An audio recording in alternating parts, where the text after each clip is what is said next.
The top 5 craziest film theories. Everyone's got them. Some are just a little bit crazier than others, but they make watching film fun. So let's look at some fun theories from some of our favorite films. Here's Johnny.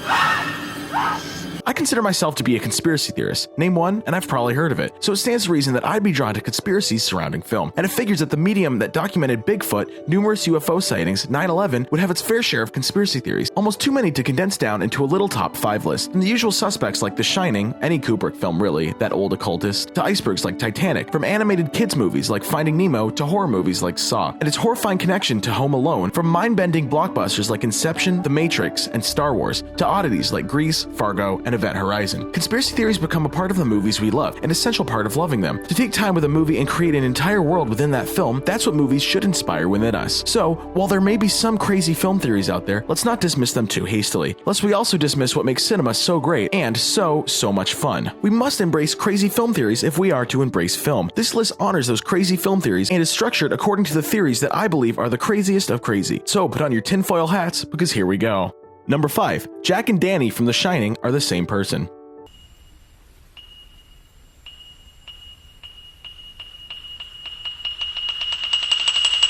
I'll be upfront, this is my own theory, which is why I'm ranking it so low on the list. It seems wrong to place it any higher. Maybe I shouldn't even include it on this list at all. Who really cares though? Still, this wouldn't be a serious crazy film theories list if The Shining wasn't on it somewhere. And I did have this theory laying around, so I might as well include it, right? And it's not the same old tired moon landing theory, so there's that too. We know that the Overlook Hotel exists out of time, exists across time. There are multiple temporal discrepancies throughout the film. How did Jack get in that photo at the end? It is implied that The Shining, as a supernatural power, is temporal in nature, a bridge across time. Jack and Danny both interacting with ghostly figures from the hotel's past. There's another theory that Jack and Danny both possess the Shining ability, which explains why they'd both be able to interact with these apparitions. How could they both possess this ability? Either the Shining is hereditary, or they both acquired the power by chance, or they're the same person, interacting with each other across time like they do with the other overlooked spirits. There are several moments in the film where Kubrick appears to frame the composition in such a way that it appears like Jack is talking to himself when he's talking to Danny, and other moments where one character does something followed by the other. My theory is that Jack is an evil, demonic, or possessed version of Danny in the future, which Danny encounters at the hotel, who he defeats by sealing away in the hotel's past. The maze scene at the end of the movie represents a symbolic severing of their connection with each other. I could go on and on about this, but there's still so many more film theories to talk about. If you like conspiracy theories about The Shining though, I recommend watching the documentary Room 237, which explores various crazy engagements with the film, and ultimately forces the viewer to consider that all engagement with the film might be a conspiracy in some way.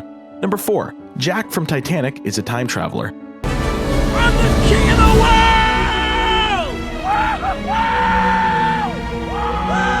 This is a theory that's been floating around the internet for a while. Its locus apparently a Facebook comment. I'm including it on the list because, well, I never really thought about it before, but as far as film conspiracies go, this is about as convincing as you can get. Among the evidence, Jack claims to have visited landmarks that weren't built until after the Titanic sank, like Lake Wissota, which wasn't built until 1917, and the Santa Monica Pier, which wasn't built until 1916. The Titanic sank in 1912. He also carries around items that hadn't been produced until later in the 20th century, like his rucksack, which, according to one website, wasn't in distribution until 1939. And let's not forget about the filtered cigarettes Jack smokes, which weren't in distribution either until the late 40s. The website asks why Jack would time travel back to the Titanic. Isn't it obvious? For love. Who wouldn't go back in time to save the woman you loved from killing herself?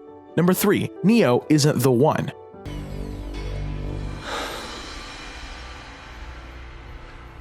I know Kung Fu.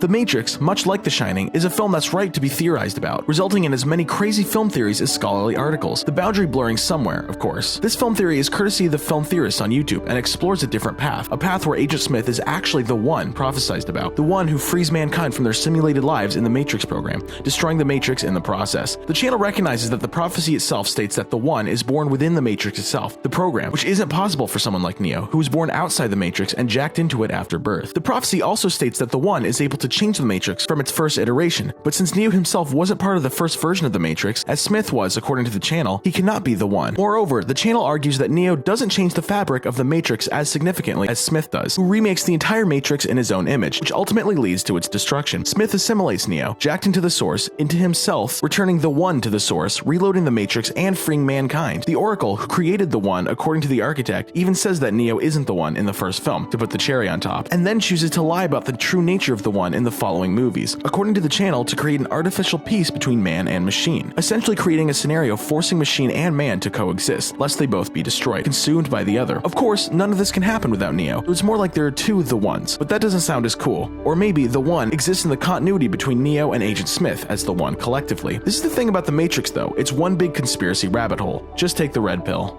Number 2, Jar Jar Binks is a Sith-Lord.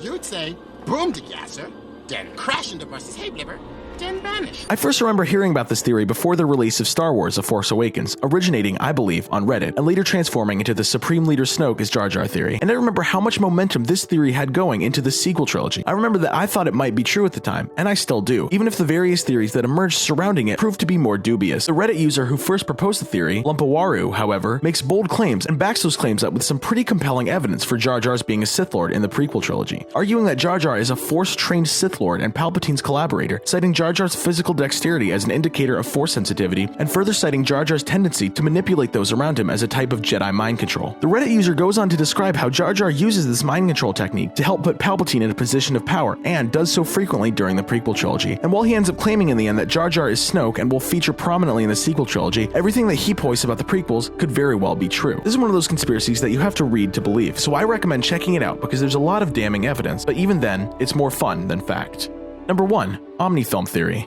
This is the craziest film theory that I could find. It says that all films are connected by a strange and mysterious force. Can you guess what that is? You, the viewer. We comprise the most comprehensive film theory there is because we create film theories. Whether this is a conspiracy or a cop-out, you'll have to decide. There are too many crazy theories to decide what the number 1 craziest theory is. That's too much responsibility for one lowly old writer. Instead, that power rests, as always, with the people that inspire film theories. So, what's the craziest film theory you've heard of? Email me. I'd like to know what you think.